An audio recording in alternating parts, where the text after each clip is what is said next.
Hey there, everybody. Jeff Downick here with Our Curious World, bringing you stories of the mysterious, the unexplained, and the just plain weird.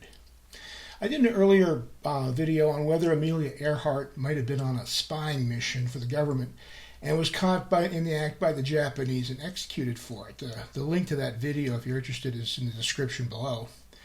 However, one element of her fatal last flight that I didn't look at was the role her navigator, Fred Noonan, played in the drama. It seems that old Fred has gotten kind of a bad rap over the years. What I find frustrating is how little he's even mentioned in the drama that took both their lives. Of course, he's mentioned in every telling of the story, but he's almost like a side character no one really pays much attention to, sort of like an uncredited extra in a movie. And this video is my attempt to change that and learn a few things about this man who played such an important role in the entire affair while remaining so largely unknown. So let's get into it. So the basic story, as you all know, is on the 2nd of July, 1937, Amelia Earhart and her navigator, Fred Noonan, took off from a runway in Lae, New Guinea, bound for Howland Island in the South Pacific, about 2,500 miles away. It was the third to last leg of their epic around-the-world flight. They never made it to Howland and disappeared somewhere en route. Most historians assume that she got lost searching for the tiny island. Here's a picture of Howland Island. You can see what a tiny little thing it is to try to find. And that they ran out of fuel, forcing her to ditch at sea. And then she and Noonan then either died in the crash or succumbed to exposure on the open ocean a few days or weeks later. There was an extensive air and sea search by the U.S. Navy, but unable to find any evidence of them or their aircraft. And the mystery of what happened to them continues to this day. Of course, there are other theories about what happened to the duo, but I'm not going to go into that here. There are plenty of other videos that you can check out online if you want to go down that rabbit hole. I just wanted to talk a little bit more about Fred Noonan himself and what role he might have played in all of this, because I think he's an interesting character. So who was he? Some background on him. Frederick Joseph Noonan was born on April 4th, 1893. He's a fellow Aries, by the way, which is endearing to me. In Chicago, Illinois. His mother died when he was 4 years old, and his father left him to be raised by relatives. So apparently he came out of a very poverty-stricken background. In fact, he even left home when he was 12 years old to go to the sea and make his fortune there. I mean, it's pretty amazing to imagine that a 12-year-old could just leave home and go to the sea and get on board a ship, but apparently you could do that in 1905. Anyway, for the next 10 years, he worked his way up to becoming a quartermaster. I'll explain a little bit about a quartermaster because that's what I was when I was in the Navy back in the 1970s and 1980s. So in the Army, of course, a quartermaster is your supply people, is ones make sure you get your beans and bullets. But in the Navy, it's a different job. We basically maintained the ship's position, found out where we were, we kept the deck logs, we sometimes would take the helm during especially difficult passages. So we were essentially the ship's navigators. We had an official navigator who was an officer, but it was mostly us enlisted men who did most of the actual navigating. And so I have kind of a little bit of a connection with Mr. Noonan since we both did the same thing in the Navy. So let's move on. He actually, in World War I, he served on a number of British and American merchant ships. And in fact, he was torpedoed and sunk no less than 3 times by U-boats. The idea that you could survive being sunk by even one U-boat is amazing. To imagine that he was unscathed in 3 different U-boat sinkings is pretty amazing. Anyway, after the war, he went on to work his way up through the ranks until he became a ship's master, essentially a merchant ship captain. And he did this for about 22 years. Now, a little bit of a side note, if you want to know a little bit about his personal life, he did finally get married in 1927 at the age of 34. We'll talk a little bit more about his personal life here in a minute, but I thought you might be interested to know that he wasn't always just a single guy. Anyway, after 22 years at sea, he decided, which actually, I'm going to tell you, he included sailing around Cape Horn off South America 7 times. That's a very treacherous body of water. And the fact that he was able to do that so easily, it was kind of a testament to how good of a sailor he really was. In any case, he decided that he was going to change from merchant marine to aviation. To that effect, he taught himself how to fly in the late 20s and had his pilot's license by the time he was 30 years old, or 1930, excuse me.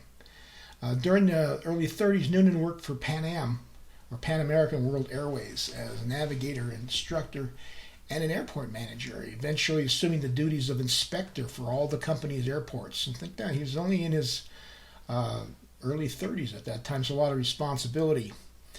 And anyway, because of his abilities as a navigator and his many years of naval expertise, he was responsible for mapping Pan Am's clipper routes across the Pacific Ocean and made him a master at navigating over vast expanses of open ocean. If you're not familiar with the clipper ships, they're pretty cool. These are airplanes that look like boats, actually landed on water. They could carry quite a few passengers. They were quite popular during the 1930s, right up until World War II started. And then, of course, after that, they went away and they never really came back afterwards. But for a short time, flying on a Pan Am Clipper was really quite an amazing thing.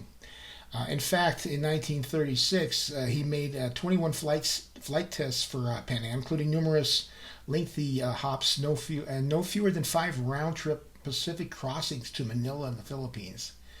His last flight was a 16-day marathon as navigator of the Philippine Clipper, which ended on December the 7th, 1936. Kind of an interesting date to end his flying career.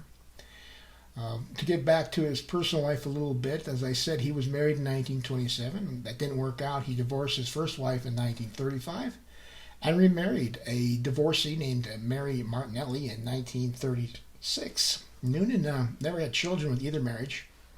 And a little side note is that Noonan and his wife were injured in a car accident just a month before making the second round-the-world flight, though his injuries weren't that serious. It's actually, in a way, it's too bad, because if he had been seriously injured, he wouldn't have been on that flight. It would have been someone else, and he would have gone on to have a full life. So this is a case in which not being injured might have actually been detrimental.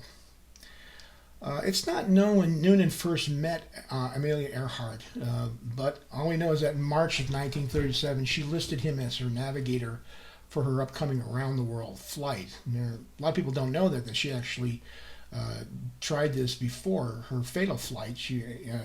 The fatal flight was on her second attempt to do this. In the first attempt, they were going to fly from California to Hawaii and then go west across the continents back to the United States.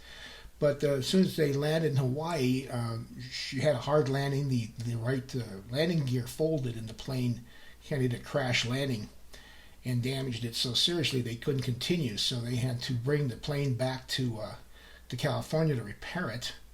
That's when Fred was in his car accident just about a month or two later.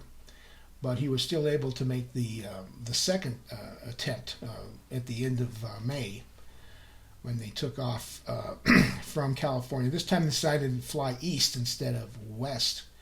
So if you look at this map here, you'll see that they flew all the way across the United States and made it across the Atlantic Ocean. And then they flew across Central Africa, the Indian subcontinent, and then they made their way to Australia, to Darwin up there. And then they finally landed at New Guinea on June 29th, 1937.